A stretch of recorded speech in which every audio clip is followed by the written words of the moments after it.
সেবার গ্রীষ্মকালের ছুটিতে একটা গ্রামে ঘুরতে গিয়েছিলাম, আমি আর আমার বন্ধু রামবিলাস। গ্রামের নাম রাখালচন্দ্রপুর। বড়ই সুন্দর নির্জন পরিবেশে। আমরা গিয়েছিলামই কালবৈশাখীর সময়, প্রকৃতির মত্ত করা অপরূপ শোভা দেখতে।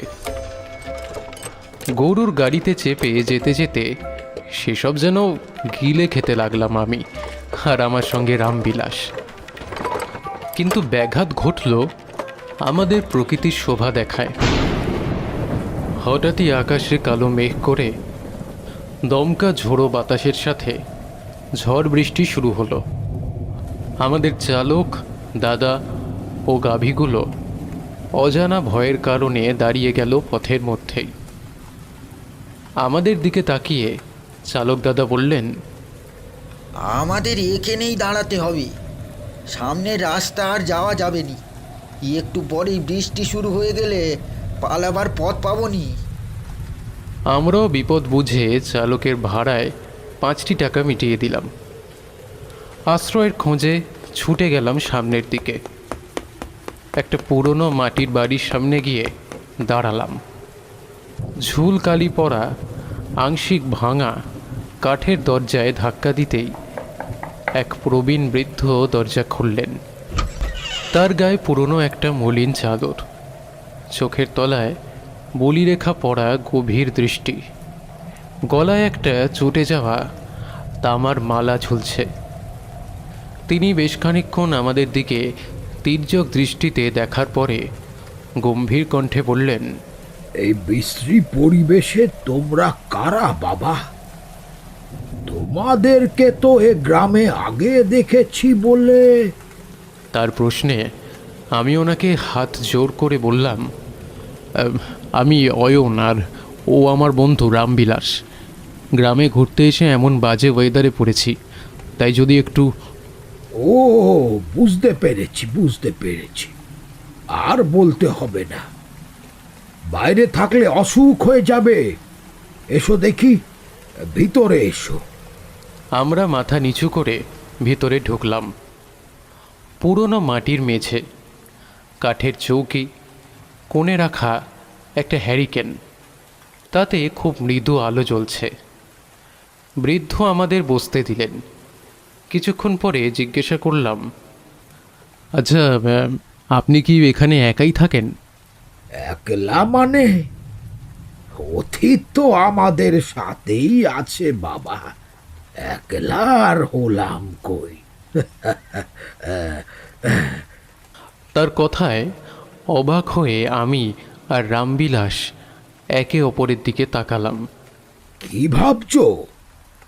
অতীত আমাদের সঙ্গে কিভাবে থাকতে পারে, তাই তো? অতীত মানে আগে যা ঘটে গেছে তাই। কিন্তু একদিক দিয়ে দেখলে অতীতে ঘটে যাওয়া ঘটনার স্মৃতি আমাদের কি ছেড়ে চলে যায়? সে তো থেকে গেছে আমার তোমার সবার সাথে। এই যেমন দেখো না, এই সময়ে তোমরা যে স্থানে বসে আছো সেটা আজ থেকে বহু যুগ আগে ছিল ডাকাত দলের আখড়া।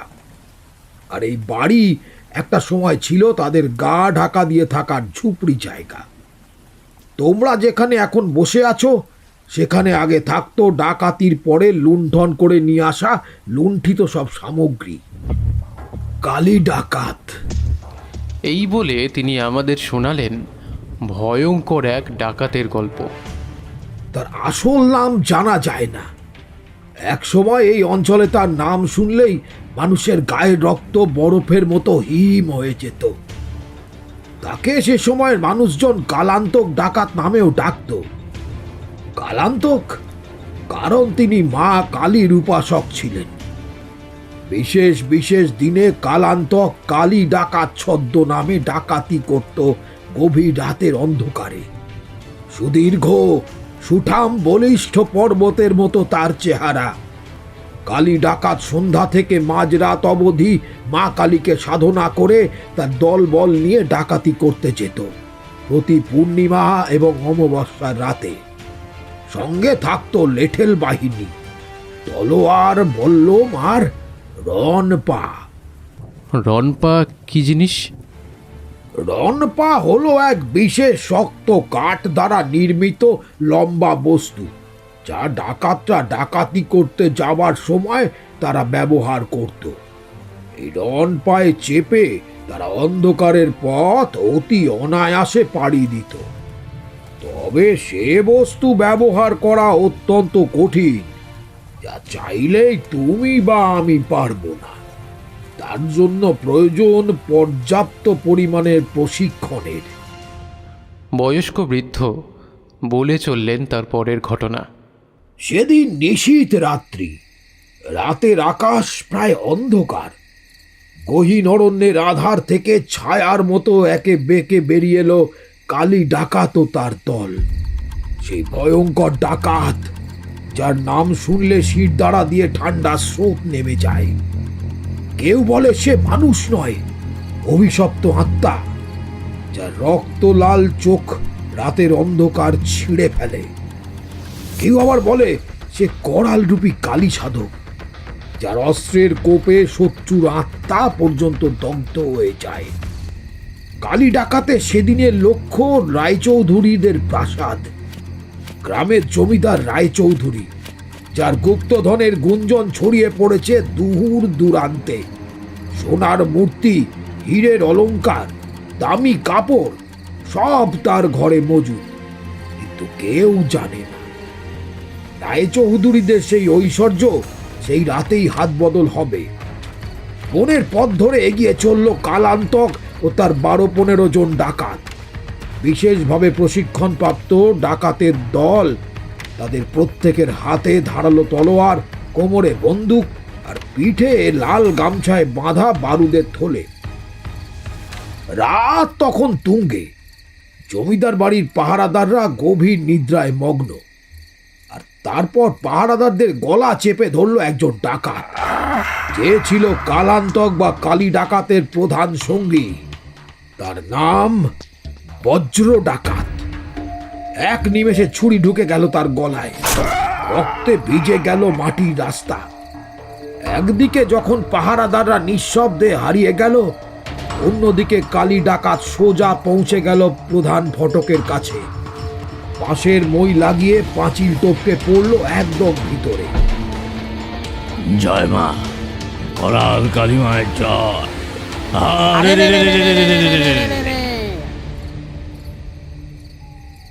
শব্দে মুখরিত হয়ে উঠল গোটা ডাকাত দল।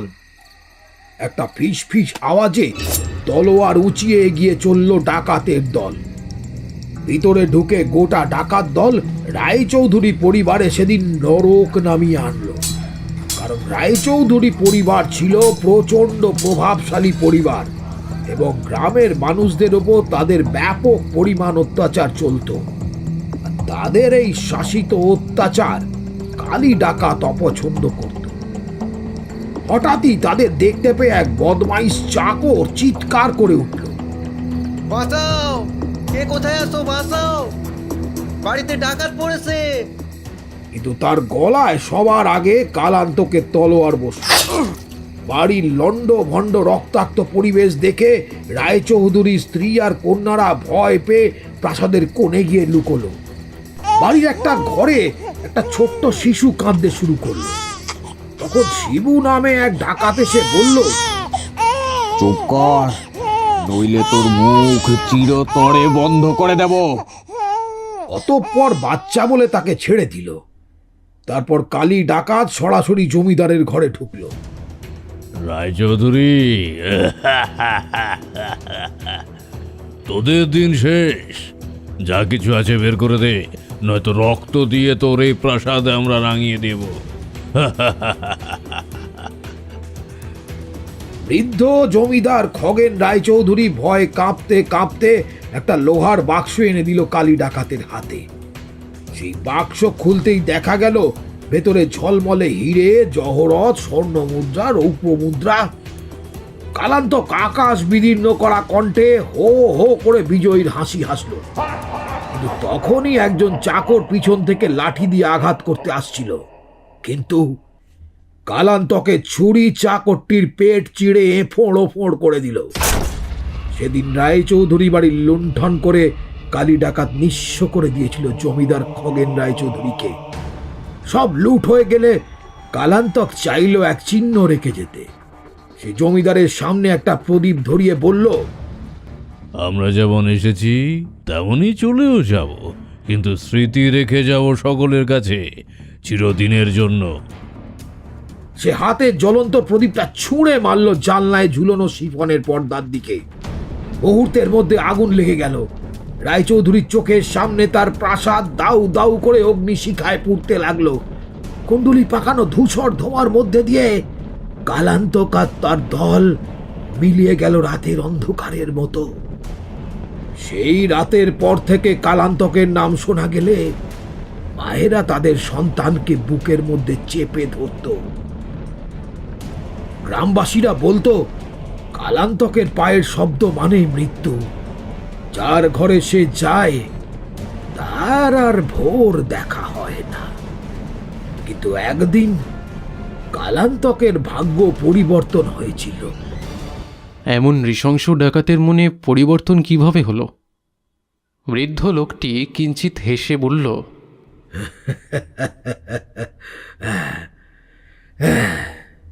হঠাৎ একদিন গভীর রাতে ডাকাতদের ডেরায় চাঞ্চল্য ছড়িয়ে পড়ল। বাতাসে যেন এক অদৃশ্য আশঙ্কার আগাম ছোঁয়া ছিল। দূর থেকে মাঝে মধ্যে শোনা যাচ্ছিল ক্ষুধার্ত শেয়ালের হাহাকার, আর নদীর ধার দিয়ে বয়ে আসছিল এক অশনি সংকেতের সুর। কোনো এক ব্রাহ্মণ পরিবারের ষোড়শী কন্যা কাবেরী সেদিন সন্ধ্যায় গিয়েছিল গঙ্গা স্নানে। তার মা তাকে বলেছিল যে কোনোভাবেই হোক রাতের আগেই কিন্তু ঘরে ফিরতে। কিন্তু ভাগ্যের কি নির্মম পরিহাস! ফেরার পথে হঠাৎই শুরু হলো প্রবল ঝড় বৃষ্টি। কালো মেঘে ঢেকে গেল আকাশ, যেন রাত্রি আরো গভীর হলো। দূর থেকে হঠাৎ দেশ দেখতে পেল আলো, মিটমিটে কমলা অথচ হলদেটে আলো। সে বালিকা ভাবল কোনো সাধুর আশ্রম কিংবা কোনো পথিকের তরুণ হবে। কিন্তু যখন একটু সামনে এগোলো তখন সে বুঝতে পারল এ তো কোনো সাধুর আশ্রম নয়, এ হলো ভয়ঙ্কর কালী ডাকাতের ডেরা। সে বুঝতে পারল সে মৃত্যুর মুখে এসে পড়েছে। তখন আর ফিরে যাওয়ার উপায়টি নেই। গাছের আড়াল থেকে কয়েক জোড়া তীক্ষ্ণ চোখ তাকে লক্ষ্য করছে, ঠিক যেন হিংস্র বাঘ তার শিকারের অপেক্ষায় ওত পেতে আছে। কাবেরী চিৎকার করতে চাইল, কিন্তু গলার স্বর বেরোলো না। আর তখনই এক গম্ভীর কণ্ঠস্বর ধ্বনিত হলো, কে ওখানে? সে তাকিয়ে দেখলো সামনে দাঁড়িয়ে আছে এক দীর্ঘকায় মানুষ। মুখ অর্ধেক ঢেকে আছে লাল গামছায়, চোখ দুটো অগ্নিগর্ভ, কোমরে বন্দুক, হাতে রক্তমাখা তলোয়ার। সে আর কেউ নয়, স্বয়ং কালী ডাকাত। কালান্তকে চোখ দুটি বিদ্যুতের মতো চমকাচ্ছিল। তার চারপাশে দাঁড়িয়ে ছিল আরো 10-12 জন রক্তপিপাসু ডাকাত। সবাই কাবেরীর দিকে হিংস্র চোখে তাকিয়ে আছে, যেন তারা বুঝতে চাইছে এই স্থানে এই মেয়েটি এলো কিভাবে। একজন ডাকাত এগিয়ে এসে বলল, সর্দার, এই মেয়েকে দেখে তো কোনো সাধারণ পথিক বলে মনে হচ্ছে না। কালান্তক ধীরে ধীরে এগিয়ে এলো। লাল আলোক ছটায় তার মুখটাকে লাগছিল আরো ভয়ঙ্কর। সে চোখ ছোট করে বলল, এই তুই কে রে? কিভাবে এলি এখানে? কাবেরী ভয়ে থরথর করে কাঁপছিল। ততক্ষণে তার চোখের জল গাল বেয়ে পড়তে শুরু করেছে। কিন্তু ভয় আর হতাশা গিলে ফেলার পরেও সে মিথ্যে কিছু বলতে পারল না। ফিসফিস করে বলল, পথ হারিয়ে ফেলেছি, আমি ব্রাহ্মণ কন্যা, দয়া করুন। তার এই কথা শুনে ডাকাতদের মধ্যে অট্টহাসি রোল পড়ে গেল।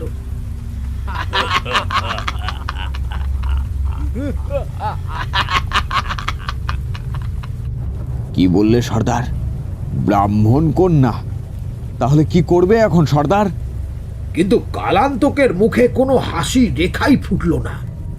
সে গভীরভাবে মেয়েটির দিকে তাকিয়েছিল, যেন কিসের হিসেব মেলাতে চাইছে।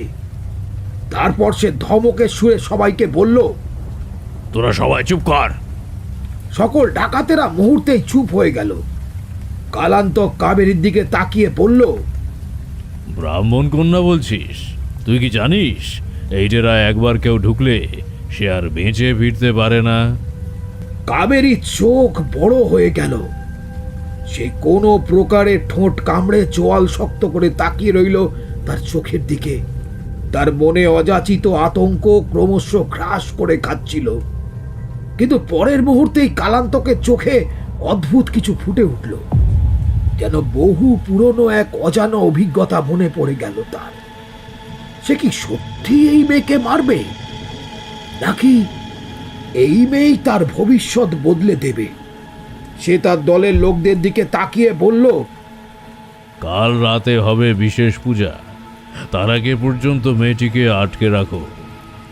কাবেরী বুঝতে পারল সে নিশ্চিত মৃত্যুর মুখোমুখি দাঁড়িয়ে আছে। কিন্তু সে তখনও জানতো না যে এই ডাকাত সর্দারের হৃদয়ে লুকিয়ে থাকা এক গোপন সত্য। কালী ডাকাত গভীর রাত পর্যন্ত একা বসে রইল নিজের জায়গায়।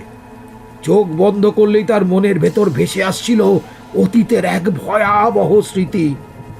এক ব্রাহ্মণ পরিবারের ধ্বংসস্তূপ, এক চিৎকার করা শিশু, আর তার নিজের রক্ত মাখা হাত।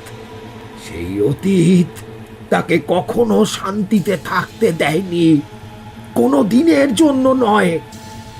আর আজ ভাগ্য তার সামনে আবার এক ব্রাহ্মণ কন্যাকে এনে দাঁড় করিয়েছে। সে কি আবার একই পাপ করবে, নাকি এই একবার সে অন্য কিছু করবে? রাত গভীর হতেই ডাকাতেরা তৈরি হয়ে গেল। বিশাল রুদ্ররূপী কালী মূর্তির সামনে জড়ো হলো সবাই। আগুন জ্বলছিল, তলোয়ার উঁচিয়ে সবাই কালান্তকের দিকে তাকিয়েছিল। কাবেরীকে দড়ি দিয়ে বেঁধে আনা হলো। তার মুখে কাপড় গোঁজা ছিল, যাতে সে চিৎকার না করতে পারে। তার চোখ দুটো লাল হয়ে গেছে, কান্নায় ভিজে গেছে সমস্ত মুখ। একজন পুরোহিত সেখানে উপস্থিত হলো, যে আসলে কালান্তকেরই অনুচর ছিল। সামনে এসে কালী ডাকাতকে বলল, সর্দার, বলিদানের সময় হয়ে গেছে। মা কালীকে তার প্রসাদ গ্রহণ করান সর্দার। সবাই অপেক্ষা করছিল সর্দার কখন সেই ভয়ানক তলোয়ার তুলবে। কালান্তক ধীরে ধীরে এগিয়ে গেল সেই মেয়েটির দিকে। তার হাতে সেই ভয়ানক রক্ত মাখা তলোয়ার। সবাই চিৎকার করে উঠল, জয় কালী মায়ের জয়। হঠাৎ তলোয়ার উঠে গেল আকাশের দিকে। কাবেরীর চোখ বন্ধ হয়ে গেল। কিন্তু ঠিক তার পর মুহূর্তে অপ্রত্যাশিত বিস্ফোরণ, যার জন্য কেউ প্রস্তুত ছিল না। কালান্তকে তলোয়ার নামলো ঠিকই, কিন্তু মেয়েটির গলায় নয়, তার সোজা আঘাত করলো পুরোহিতের বুকে। ডাকাতদের ভয়ঙ্কর চিৎকারে পুরো ডেরা কেঁপে উঠল। কালান্তক বজ্রকণ্ঠে গর্জে উঠল, এখন থেকে আমার ডেরায় কোনো নরবলি হবে না। সবাই স্তব্ধ হয়ে গেল। ডাকাতরা দ্বিধাগ্রস্ত হয়ে পড়ল, তারা কি করবে? সর্দারের আদেশ অমান্য করবে, নাকি তার এই অদ্ভুত পরিবর্তন মেনে নেবে? কিন্তু দলপতি কালান্তকের বিরুদ্ধে যাবার সাহস কারো হলো না। কালান্তক নিজের হাতে কাবেরীর বাঁধন খুলে দিল। তারপর গম্ভীর গলায় বলল, তুই যা, ফিরে যা নিজের গ্রামে যা। মুক্ত হওয়ার পর কাবেরী তখনও বিশ্বাস করতে পারছিল না যে সে বেঁচে গেছে। কালান্তক তার দিকে তাকিয়ে মৃদু স্বরে বলল, তোর চোখ আমাকে কিছু দেখিয়ে দিল, যা আমি বহুদিন ধরে ভুলে গেছিলাম। যে কথাটা আড়াল থেকে শুনতে পেয়েছিল কালী ডাকাতের প্রধান সঙ্গী বজ্র ডাকাত। সেই রাতে কাবেরী সেখান থেকে দৌড়ে পালিয়ে গেল, কিন্তু গ্রামে ফিরে গিয়ে সে এই ঘটনা কাউকে বলতে পারেনি। তবে সে রাতের পর কালান্তকের ডাকাত দল ভেঙে গেল। সে অজানার পথে হারিয়ে গেল, হয়তো নিজের পাপের প্রায়শ্চিত্ত করতে। ডাকাত দলের কেউ ধরা পড়ে গেল পুলিশের হাতে, নয়তো কেউ আত্মহত্যা করে মারা গেল। অনেকেই লুকিয়ে নিজেদের গা ঢাকা দিল। একমাত্র প্রাণে বেঁচে গেল বজ্র ডাকাত। এরপর কি হলো? কালী ডাকাতে জীবন বদলে গেল। কিছুদিন পর সে ডাকাতি ছেড়ে দিল। একদিন রাতের অন্ধকারে সে হঠাৎ কোথায় হারিয়ে গেল। কেউ বলে সে সন্ন্যাসী হয়ে গিয়েছিল, কেউ বলে সে গোপনে গ্রামবাসীদের জন্য কাজ করে যাচ্ছে। শুধু একটা গল্প থেকে গেল যে কালান্তক কালী ডাকাত এক ব্রাহ্মণ কন্যার জন্য নিজের জীবন বদলে ফেলেছিল। তবে আসল সত্য তা কেউ জানে না। কালান্তক কালী ডাকাত সবার চোখের অলক্ষ্যে তার পুরনো ডেরায় ফিরে আসে একদিন মধ্যরাতে। কোনো এক ভয়ঙ্কর ভুলের অনুশোচনায় ভুগছিল ভীষণভাবে। সেদিন রাতে মা কালীর বিগ্রহের সামনে বসে অনর গলা কণ্ঠ মদ্যপান করে প্রলাপ বকছিল। তারপর হঠাৎই সে তার হাতে তুলে নেয় বিগ্রহের সুতীক্ষ্ণ খড়গ। আর ঠিক তার পরক্ষণেই সেই ধারালো খড়গ জয় মা মাগো বলে মায়ের নাম স্মরণ করে বসিয়ে দিল তার নিজ কণ্ঠদেশে। মুহূর্তের মধ্যে ধর থেকে তার মস্তক বিচ্ছিন্ন হয়ে গড়িয়ে গেল বিগ্রহের পায়ের কাছে। তাজা রক্তে ভেসে গেল চতুর্দিক। কালী ডাকাত এইভাবেই তার জীবন বলি দেয় মায়ের চরণে। কিন্তু আপনি এত কিছু ঘটনা জানলেন কিভাবে? বৃদ্ধ আবারও কিঞ্চিত হাসলেন, তারপরে বললেন, কোন ঘটনা কখন মানুষকে পরিবর্তন করে দেয় কেউ বলতে পারে না। কখনো কখনো একটি মাত্র কাজই মানুষকে বদলে দিতে পারে। আর আমি সেই পরিবর্তিত মানুষের প্রধান সঙ্গী। মানে? এককালে আমি ছিলাম সেই বজ্র ডাকাত, যে ছিল দুর্ধর্ষ পরাক্রমশালী কালান্তকের মূল সঙ্গী। আজকের ভৌতিক গল্প এখানেই শেষ। গল্পটি ভালো লেগে থাকলে লাইক দিন এবং কমেন্টে জানিয়ে দিন আপনাদের মতামত। আর চ্যানেলটিকে সাবস্ক্রাইব করতে ভুলবেন না কিন্তু। আমাদের সঙ্গে থাকুন আরও রহস্যময় ও ভয়ের গল্প শোনার জন্য। ধন্যবাদ।